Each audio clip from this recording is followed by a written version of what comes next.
దేవునిలో ఒక్క భాగమా, పరిశుద్ధాత్ముడా నా పరిశుద్ధాత్ముడా. త్రియేక దేవునిలో ఒక్క భాగమా, పరిశుద్ధాత్ముడా నా పరిశుద్ధాత్ముడా. నాకే సొంతము నీవెప్పుడు సొంతము, నాకే సొంతము నీవెప్పుడు సొంతము. నన్ను విడిచి ఎన్నడూ వెళ్ళలేవయ్యా, నన్ను విడిచి ఎన్నడూ వెళ్ళలేవయ్యా. త్రియేక దేవునిలో ఒక్క భాగమా, పరిశుద్ధాత్ముడా నా పరిశుద్ధాత్ముడా. త్రియేక దేవునిలో ఒక్క భాగమా, పరిశుద్ధాత్ముడా నా పరిశుద్ధాత్ముడా.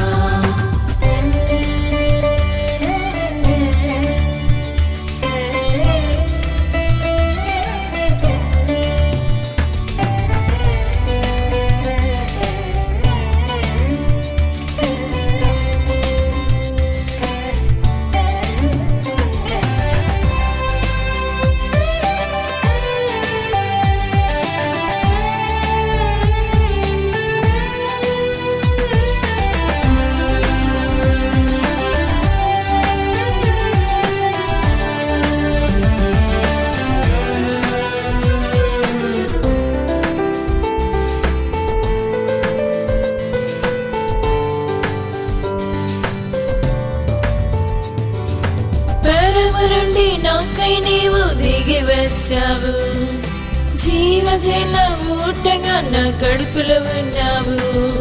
పరమరుండి నాకై నీవు దిగి వచ్చావు, జీవజల ఊటగా నా కడుపులో ఉన్నావు. జీవజల నదిగా ప్రవహించావు, జీవజల నదిగా ప్రవహించావు. నిత్య జీవముగా నన్ను మార్చివేశావు, నిత్య జీవముగా నన్ను మార్చివేశావు. త్రియేక దేవునిలో ఒక్క భాగమా, పరిశుద్ధాత్ముడా నా పరిశుద్ధాత్ముడా. త్రియేక దేవునిలో ఒక్క భాగమా, పరిశుద్ధాత్ముడా నా పరిశుద్ధాత్ముడా.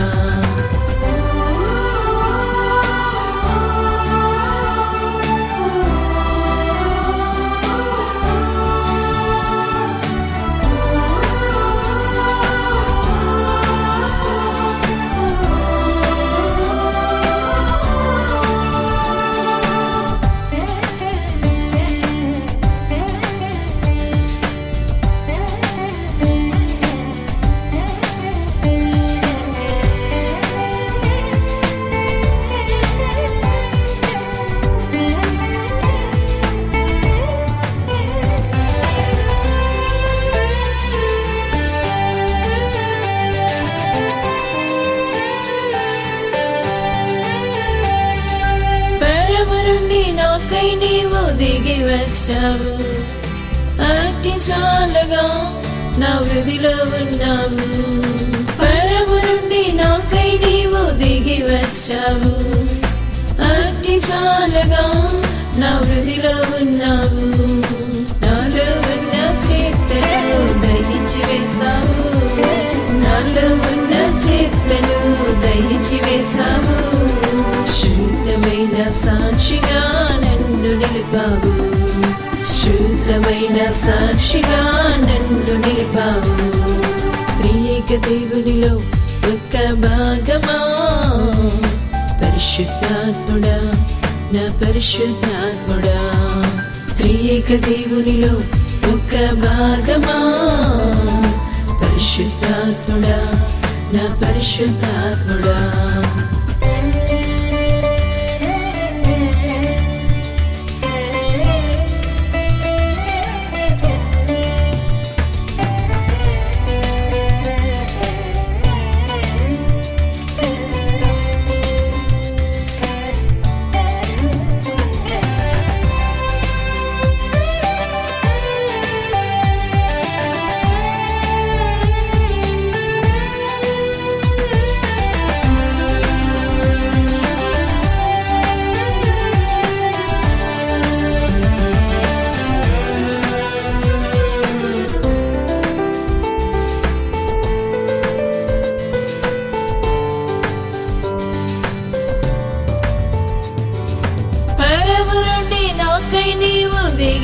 వచ్చావు.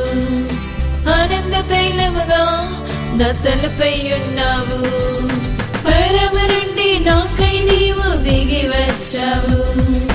ఆనంద తైలముగా నా తలపై ఉన్నావు. నా దుఃఖమంతయు తీసివేశావు. నా దుఃఖమంతయు తీసివేశావు. ఎల్లప్పుడూ సంతోషించే భాగ్యమిచ్చావు. ఎల్లప్పుడూ సంతోషించే భాగ్యమిచ్చావు. త్రియేక దేవునిలో ఒక్క భాగమా, పరిశుద్ధాత్ముడా నా పరిశుద్ధాత్ముడా. త్రియేక దేవునిలో ఒక్క భాగమా, పరిశుద్ధాత్ముడా నా పరిశుద్ధాత్ముడా. నాకే సొంతము నీవెప్పుడు సొంతము. నాకే సొంతము నీవెప్పుడు సొంతము. నన్ను విడిచి ఎన్నడూ వెళ్ళలేవయ్యా. నన్ను విడిచి ఎన్నడూ వెళ్ళలేవయ్యా.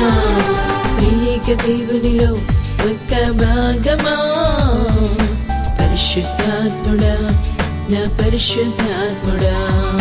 త్రియేక దేవునిలో ఒక్క భాగమా, పరిశుద్ధాత్ముడా నా పరిశుద్ధాత్ముడా.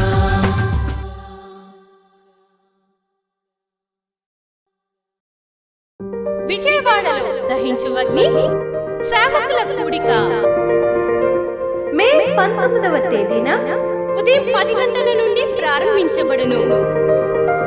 ముఖ్య ప్రసంగికులు డాక్టర్ థామస్ గారు, దహించు అగ్ని మినిస్ట్రీ, రాఘవేంద్రవరం.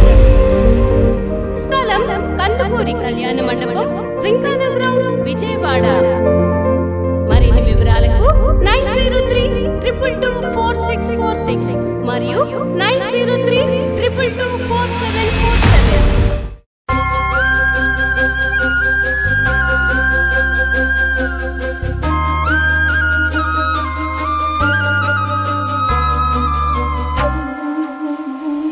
అద్భుతంగా మనతో మాట్లాడుతున్నాడు.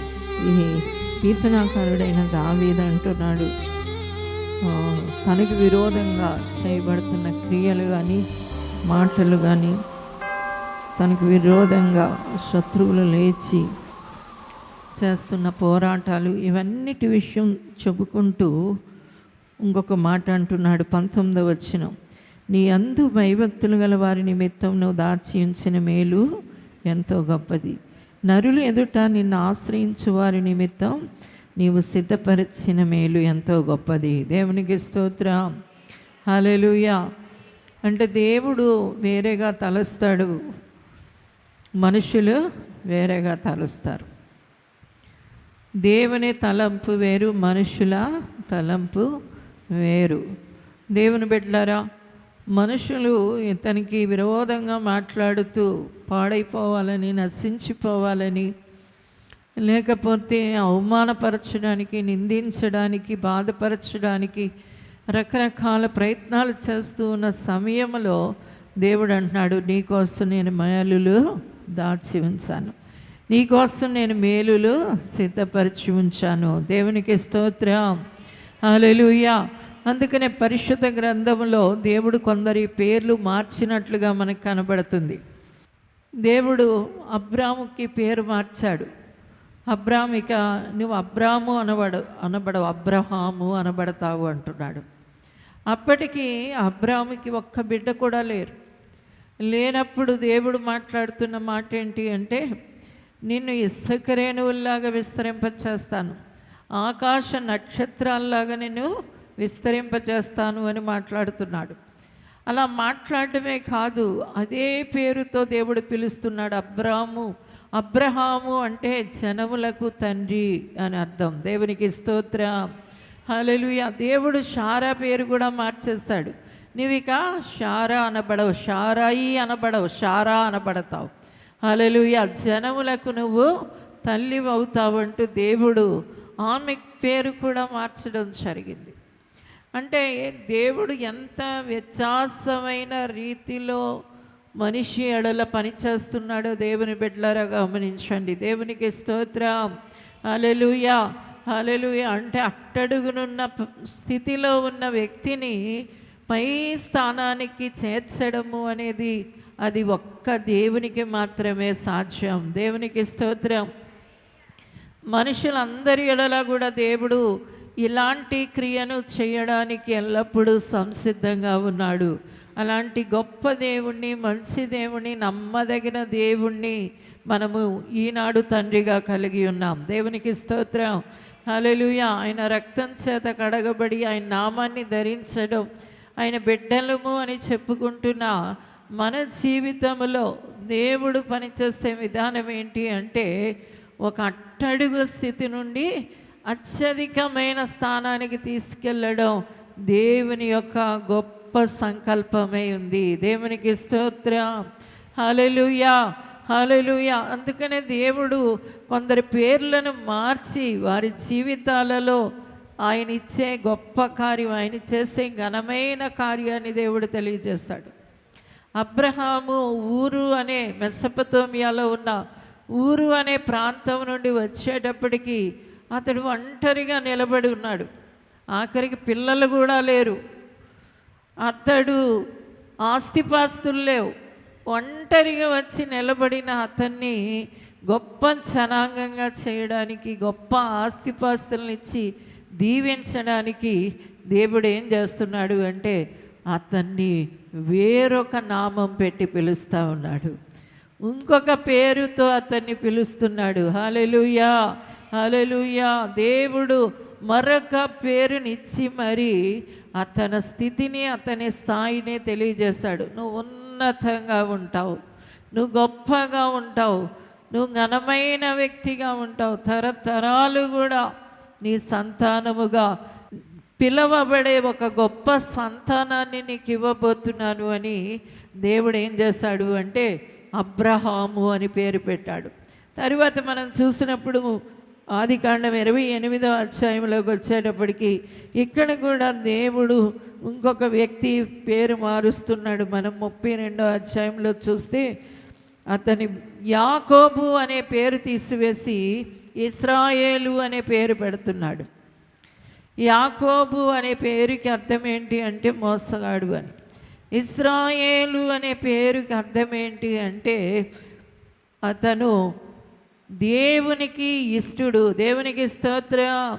హల్లెలూయా, హల్లెలూయా. దేవుడు ఇంత గొప్ప జనాంగంగా చేయడానికి, మరరూపం పొందిన వ్యక్తిగా అతన్ని పిలవడానికి యాకోబు అనే పేరును మార్చేస్తున్నాడు.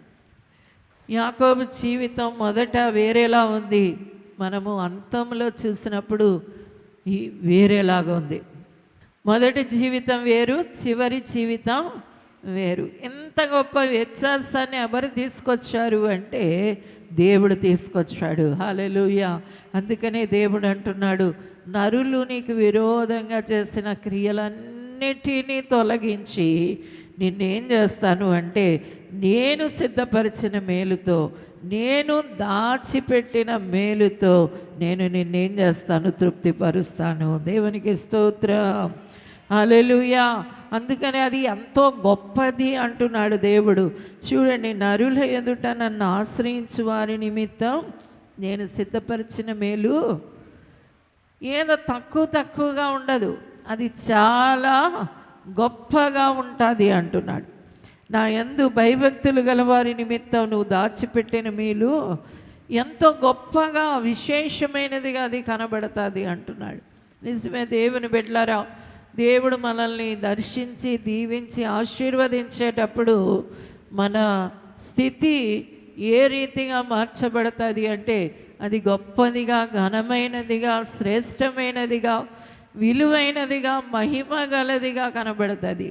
అందుకని ఇశ్రాయేలు అనే పేరు గురించి ఆ దినాల్లో ఉన్న ప్రజలు చెప్పుకునే మాట ఏంటంటే ఇశ్రాయేలు నీ భాగ్యం ఎంత గొప్పది.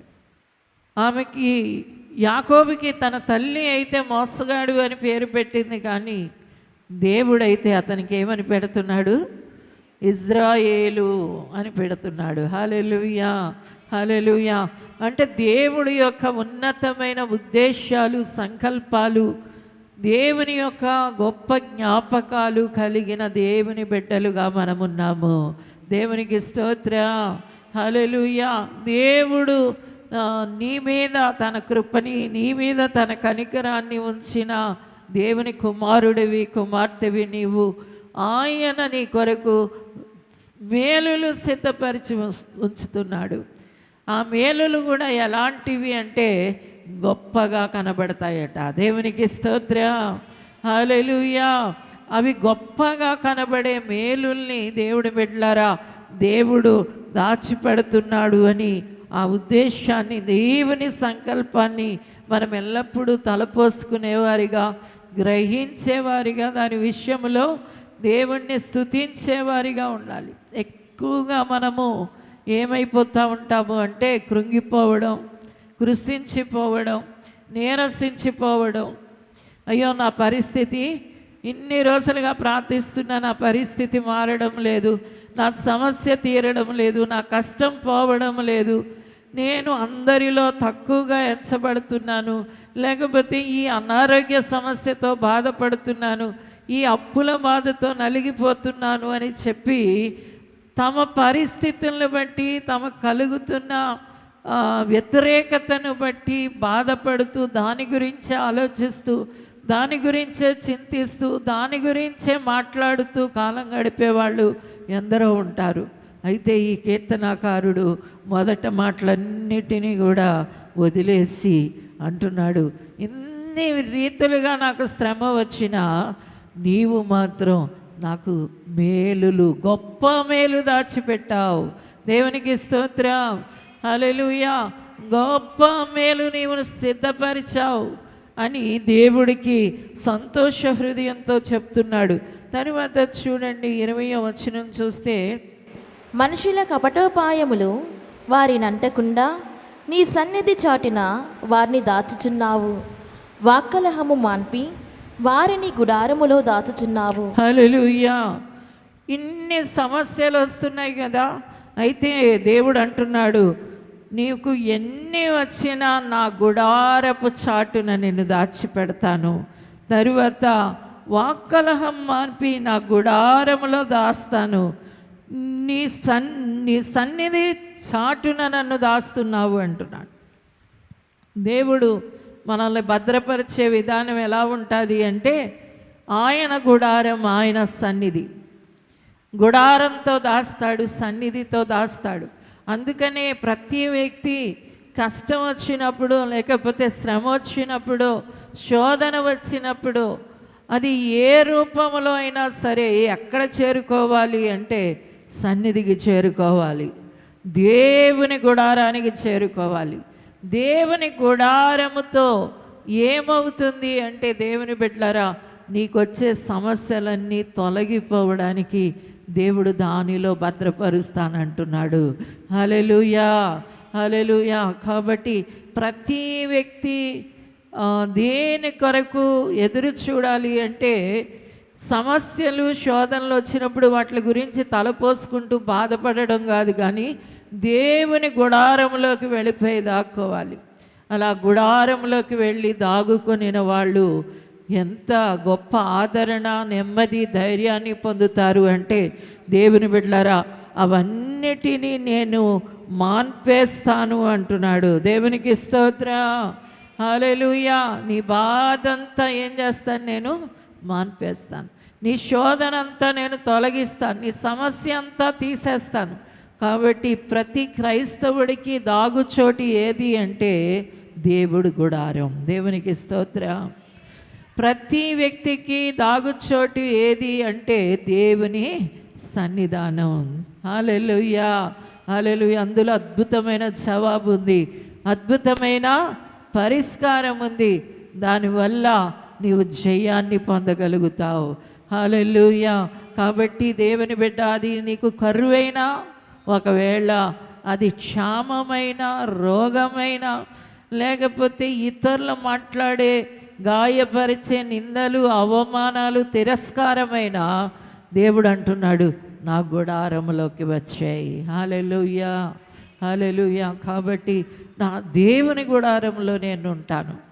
దేవుడి యొక్క వాసస్థలములో ఉంటాను, ఆయన సన్నిధిలో ఉంటాను అని చెప్పే వాళ్ళందరూ కూడా నిశ్చయంగా వాటి నుండి పూర్తి విడుదలను పొందగలుగుతారు. నిశ్చయంగా శోధన నుండి బయటికి రాగలుగుతారు. నిశ్చయంగా జయాన్ని చూడగలుగుతారు. హల్లెలూయా, హల్లెలూయా.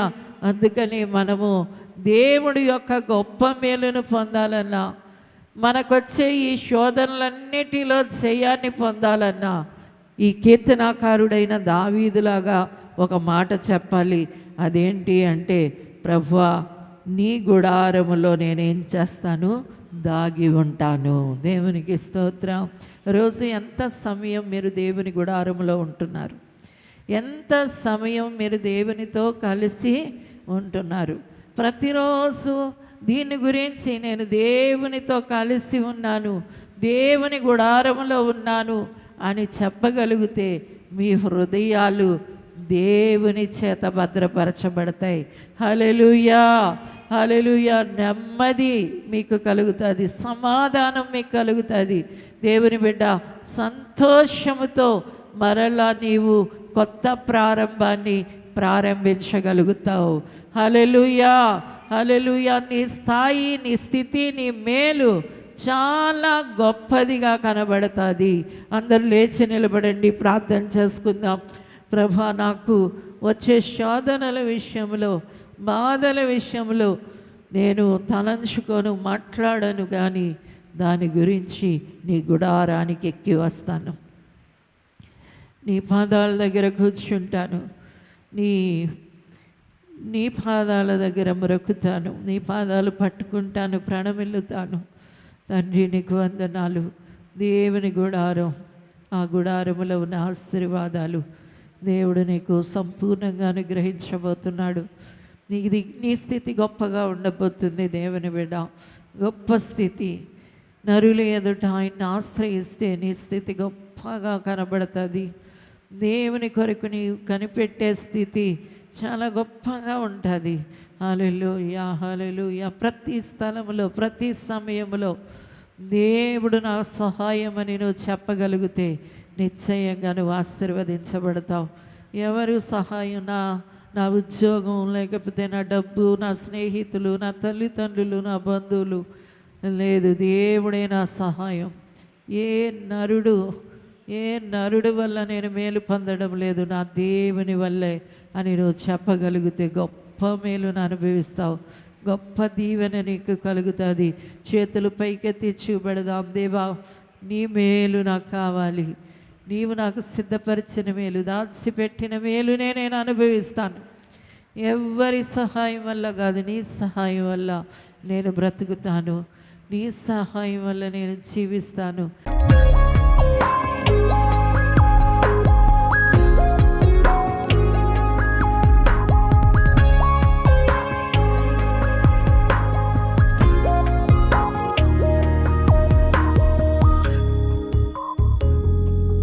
పరిశుద్ధమైన తండ్రి, కృపగల దేవా, యేసు నామములో బిడ్డలను ఆశీర్వదిస్తున్నాను.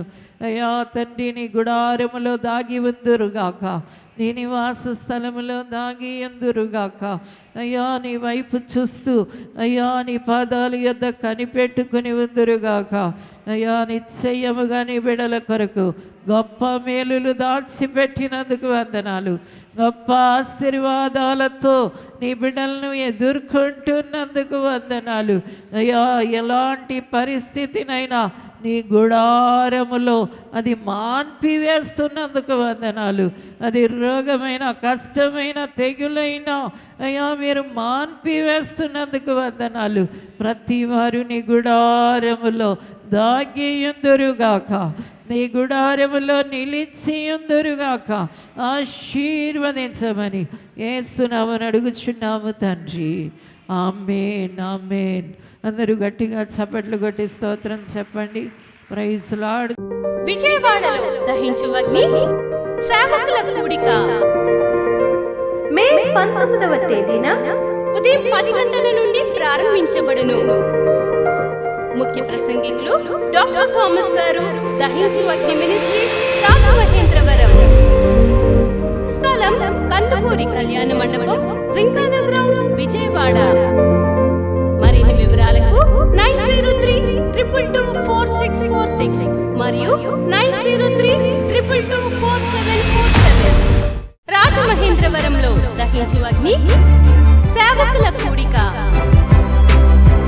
మే 26వ తేదీన ఉదయం 10 గంటల నుండి ప్రారంభించబడును. ముఖ్య ప్రసంగికులు డాక్టర్ థామస్ గారు, దహించు అగ్ని మినిస్ట్రీస్, రాజమహేంద్రవరం. స్థలం దహించు అగ్ని ఆడిటోరియం, నటరాజ్ థియేటర్, రాజమహేంద్రవరం. మరిన్ని వివరాలకు 9494940072 మరియు 73. ఇది కుటుంబ ఆశీర్వాద కూడిక. ఇక్కడ మేము మా కుటుంబాలను కట్టుకున్నాం. మరి మీరు? అయితే ప్రతి శుక్రవారం రాజమహేంద్రవరంలో జరిగే ఈ కుటుంబ ఆశీర్వాద కూడికలో పాల్గొనండి. ఈ కూడిక జరుగు స్థలం దహించు అగ్ని ఆడిటోరియం, నటరాజ్ థియేటర్, రాజమహేంద్రవరం. సికింద్రాబాద్ లో దహించు అగ్ని అద్భుత అసాధారణ కూడిక ప్రతి శనివారం సాయంత్రం 5 గంటల నుండి ప్రారంభించబడును. స్థలం SPG church ground, alpha hotel వెనుక, సికింద్రాబాద్. మరిన్ని వివరాలకు 9494940074 మరియు 75. రాజమహేంద్రవరంలో దహించు అగ్ని అభిషేక ఆదివారపు ఆరాధన ఇప్పుడు ప్రతి ఆదివారం ఉదయం 9:30 నుండి ప్రారంభించబడును. తప్పక పాలు పొందండి, దైవిక ఆశీర్వాదం పొందండి. స్థలం దహించు అగ్ని ఆడిటోరియం, నటరాజ్ థియేటర్, రాజమహేంద్రవరం. మీ ప్రార్థన అవసరతలకు 9494940072 మరియు 73. ఈ టీవీ కార్యక్రమాన్ని చూసి ఆశీర్వదించబడినట్లయితే దహించు అగ్ని టీవీ పరిచర్యకు మరియు బ్లెస్సింగ్ ల్యాండ్ కు సహకరించండి. Dahinchu Agni trust current account number 357222444370, State Bank of India, main branch, Rajamahendravaram. My address doctor Thomas, Dahinchu Agni ministries, తుమ్మలోవా, Rajamahendravaram.